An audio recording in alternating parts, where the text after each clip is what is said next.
Arcade Heroes.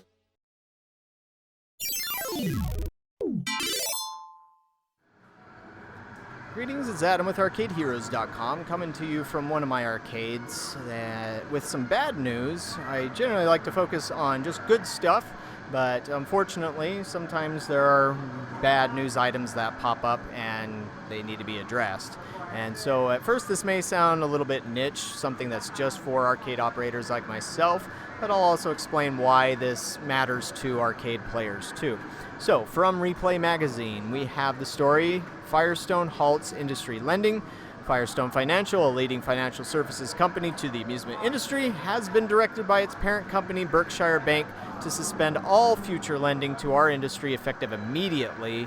Firestone celebrated its 55th anniversary this May. Berkshire bought the previously privately held company in 2015. Now, in the explanation here, I don't know, it seems like there's a lot of context missing as to why the CEO says it was a strategic decision rather than a reflection of the portfolio's performance, but at least from what's quoted here, it doesn't really give a good idea. It sounds like the Firestone portfolio, which I don't know if that was 100% amusement industry lending or not, it sounds like it was doing really well, and there were no loans in deferral, and non-performing loans were less than 1% of that portfolio. And so this could have to do with the just overall dour economic picture. Like, there was a lot of bad economic news this week in the United States, and I've seen some bad things from other parts of the world too. And of course, what happens here does tend to have a lot of ripple effects across the entire planet when it comes to economics.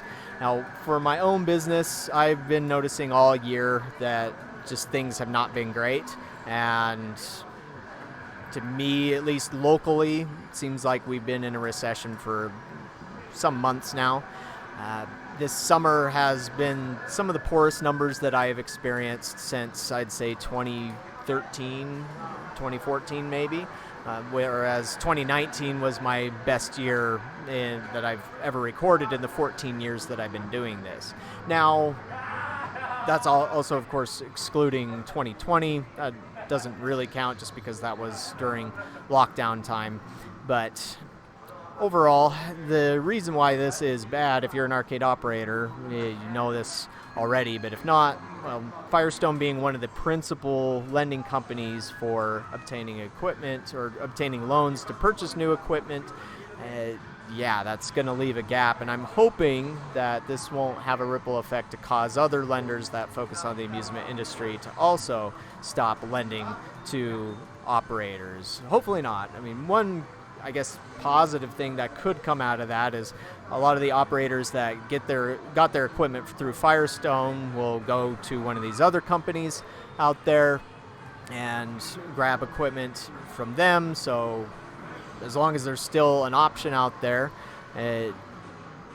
it'll still be okay. But when you have the biggest one close, it becomes a problem. Now, to give you an idea as to how important lending is to me, now, I did not come from money. I did not have a lot of money coming into this. I had to get an SBA loan, and I had to use house equity as collateral, and that was a bit of a mess, but I got it. I got approved for a loan, and my timing was also really good. Had I waited a month to apply for that loan, I probably would have been denied, as I got approved in May 2008, I think about a month right before the economy crashed. And so and then lenders became a lot more risk averse and those sorts of things. And when you are starting a new business and you don't have any track record of running a business before, then normally lenders are going to not want to give to you because you're a big risk and you may fail. And most businesses do fail within the first year. And so I was very fortunate to not only get the loan, but also survive that economic recession and survive later the pandemic. But over the years, I have wanted to expand on what I originally bought by adding in new content. And this is why this matters to you newer players. Now, new content for me, at least for my business model, it's what keeps my doors open. It's what pays my bills, pays my employees, pays myself. And as you can see here off camera, we got Maximum Tune 5 and Cruise and Blast, and my Maximum Tune has been getting a lot of decent play today. And then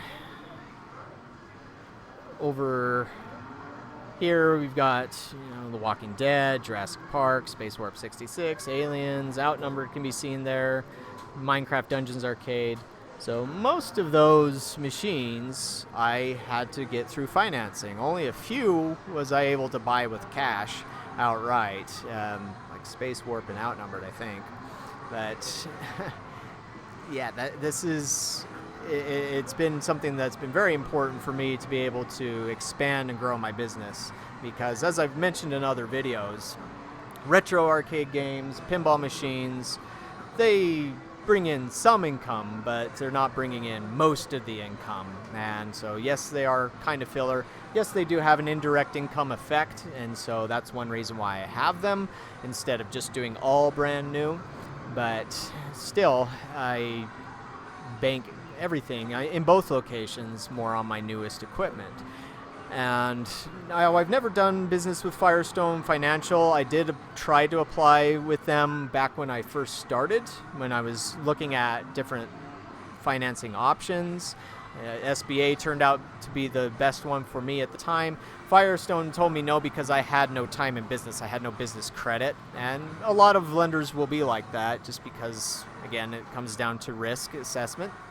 And as I recall at the time, I think they said I needed to be in business for at least 6 months, maybe it was a year, before that they would lend to me. But since I got past that, it's been a lot easier for me to get different loans for different machines over the years. And the craziest one that I ever did was the Star Wars Battle Pod, as that thing, not counting interest, was somewhere around $35,000.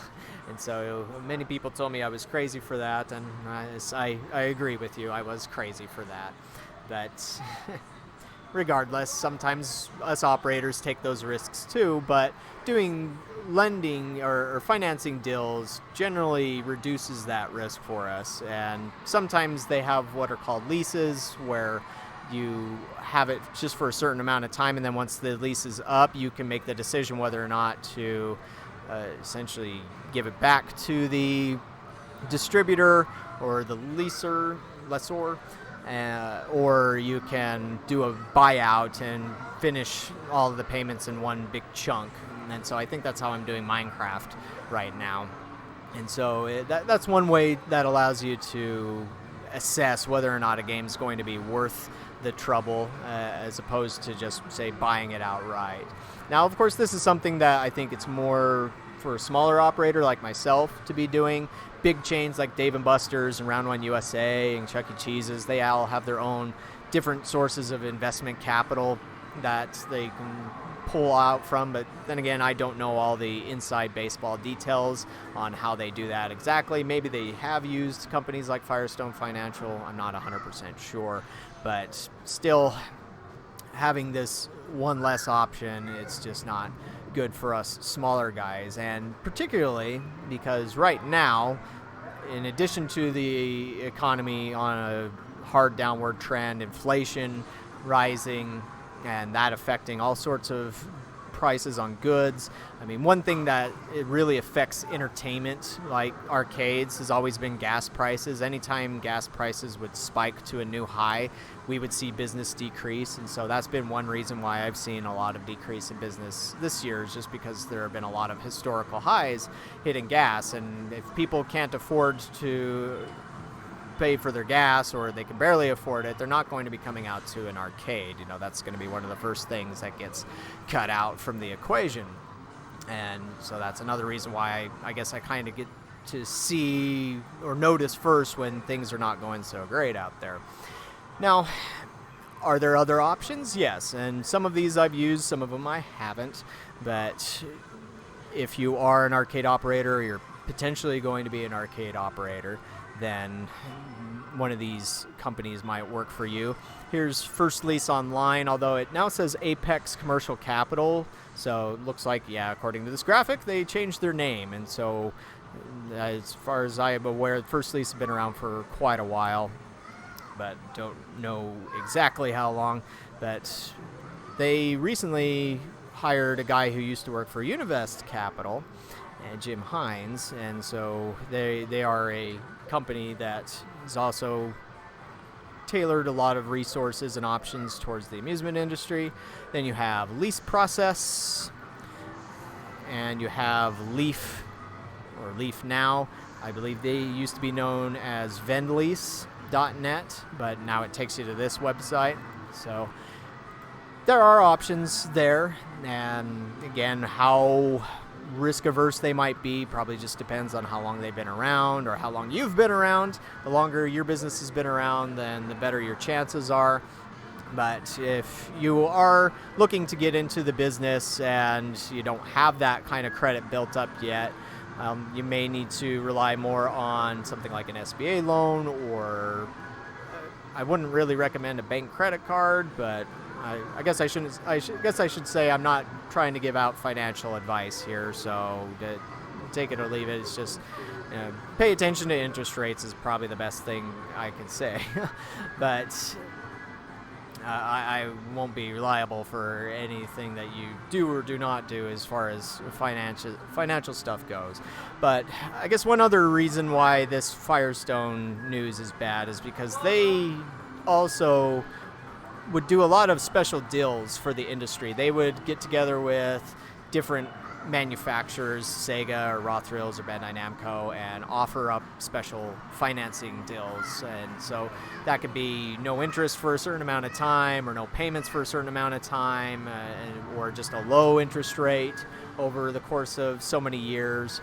And so when you have fewer companies able to do that, then that also hurts the manufacturers, since it makes it harder for them sometimes to sell, because they also know that not everybody can afford to buy all these things outright. And that's particularly a problem right now, because in the amusement industry, most of those games that I showed you, most of them cost above $10,000 per unit. Now, when I got Cruise and Blast, it was $7,500, somewhere around there. Maybe it was $73,000. And that used to be the average price. But after the pandemic and the inflation and the supply chain issues, production issues, etc., the pricing on a lot of arcade machines has gone up a good $2,000 to $3,000. And that's not counting shipping. And shipping used to be somewhere in the $400 to $600 range, depending on the machine type and where it was originating from. But now it's easily $1,200 to $2,000. And that also doesn't include taxes. And so it's become very, very expensive to be getting new equipment in this business. And very, very few manufacturers out there are selling equipment that's under $10,000. As one example, the new Fast and Furious game that Raw Thrills showed off at Bowl Expo recently, it's $25,000 per unit. Now granted, that is a super deluxe cabinet because it has the 2 monitors, it has the motion seat, and motion simulators are always going to catch a premium. But I'm really, really hoping that they come out with a non-motion version, or something that would be easier for a business like mine to swallow on price, because with all these really expensive games coming along out there, particularly VR, and that's one thing that VR has always had a pricing problem. It's always been a little higher price, but seeing all these arcade companies continue to pivot and push on VR, and it's like the price isn't really coming down to anything reasonable. There's nothing VR that's under $10,000, not even close to it. And so it's really difficult to justify that expense, especially on something that may not have a proven track record, or is not coming from a company that has a proven track record in that sort of technology. And so, yeah, that is the latest news from the business, and so we'll see how things continue to go. I just hope that there's more equipment coming along that's a sub 10,000 price that's easier to afford. I guess I just need to do a better job at saving up money. But let me know what you think about this, or whether or not you care, and we'll catch you on the next video.